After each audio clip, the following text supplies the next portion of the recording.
ചമ്പൈ സോറൻ ഉടൻ ബി.ജെ.പിയിലേക്ക് എന്ന സൂചന. വസതിക്ക് മുകളിൽ നിന്ന് JMM പതാക അഴിച്ചു മാറ്റിക്കഴിഞ്ഞു ചമ്പൈ സോറൻ. JMMന് നിന്ന് ഒരുപാട് അപമാനം സഹിച്ചെന്നും ചമ്പൈ സോറൻ പറയുന്നു. ഗൗതം അനന്തനാരായണൻ, ചമ്പൈ സോറൻ ബി.ജെ.പിയിലേക്ക് എന്നുള്ള സൂചന വന്നു തുടങ്ങിയിട്ട് 1-2 ദിവസമായി. ഇപ്പോൾ ഒടുവിലിത പ്രതീകാത്മകമായി JMMന്റെ പതാകയും താഴ്ത്തിയിരിക്കുകയാണ്.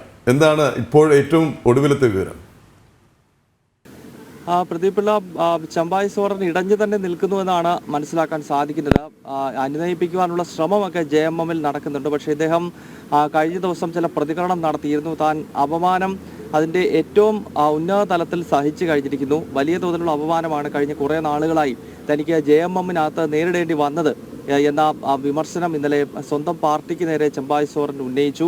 ഇദ്ദേഹം കുറച്ച് സമയം ജാർഖണ്ഡ് മുഖ്യമന്ത്രിയായിരുന്ന കാലഘട്ടം അടുത്തിടെയാണ്. അതായത് ഇപ്പോഴത്തെ ജാർഖണ്ഡ് മുഖ്യമന്ത്രി ഹേമന്ത് സോറൻ വിവിധ അഴിമതി കേസുകളിൽ ജയിലിൽ പോയ പശ്ചാത്തലത്തിൽ ആ ഒരു ഇടവേളയിൽ ജാർഖണ്ഡിന്റെ മുഖ്യമന്ത്രി സ്ഥാനത്ത് ചമ്പൈ സോറൻ ഉണ്ടായിരുന്നു. പക്ഷേ അപ്പോഴും ഈ JMMലെ ഒരു വിഭാഗവുമായി, പ്രത്യേകിച്ച് ഹേമന്ത് സോറന്റെ പത്നി ഉൾപ്പെടെ ഉള്ളവരുമായി ചമ്പൈ സോറൻ മികച്ച ബന്ധത്തിലായിരുന്നില്ല. വലിയ ഭിന്നതകൾ അവർക്കിടയിൽ രൂപപ്പെടുന്നുണ്ടായിരുന്നു. അതിനുശേഷം പിന്നീട് ജാമ്യത്തിൽ ജയിലിന് പുറത്തേക്കെത്തി ഹേമന്ത് സോറൻ വീണ്ടും മുഖ്യമന്ത്രി സ്ഥാനം ഏറ്റെടുക്കുന്നതോടുകൂടി ആ ഒരു സംഘർഷം കൂടുതൽ രൂക്ഷമായി. ഇതേ തുടർന്നാണ് 6 ജാർഖണ്ഡ് മുക്തി മോർച്ചയുടെ MLA-മാരുമായി കഴിഞ്ഞ ദിവസം ചമ്പൈ സോറൻ ഡൽഹിയിൽ എത്തിയത്. മാത്രമല്ല അദ്ദേഹം തൻ്റെ ഔദ്യോഗിക വസതിയുടെ മുകളിലുണ്ടായിരുന്ന ജാർഖണ്ഡ് മുക്തി മോർച്ചയുടെ പതാക ഉൾപ്പെടെ അഴിച്ചു മാറ്റിയെന്നാണ് മനസ്സിലാക്കാൻ സാധിക്കുന്നത്. ഇതുകൂടാതെയാണ് ഇന്നലെ ജാർഖണ്ഡ് മുക്തി മോർച്ചയെ വിമർശിച്ചുകൊണ്ടും ചമ്പൈ സോറൻ രംഗത്ത് വന്നത്. ഏതാനും മാസങ്ങൾക്കകം തന്നെ ജാർഖണ്ഡിൽ നിയമസഭാ തെരഞ്ഞെടുപ്പ് നടക്കാനിരിക്കുകയാണ്. മഹാരാഷ്ട്രയിലും